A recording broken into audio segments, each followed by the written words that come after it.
Doncs una mica nosaltres el que ens va ajudar a acabar de decidir traslladar-nos cap a un entorn com aquest, aquí a la vall, va ser pensar en la nostra família amb aquest ritme més calmat, més pausat, aquest entorn més natural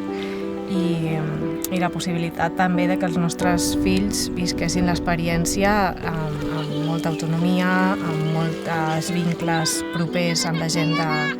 d'aquí del poble i de la vall en general, no? Amb aquest recuperar una mica l'essència de poble,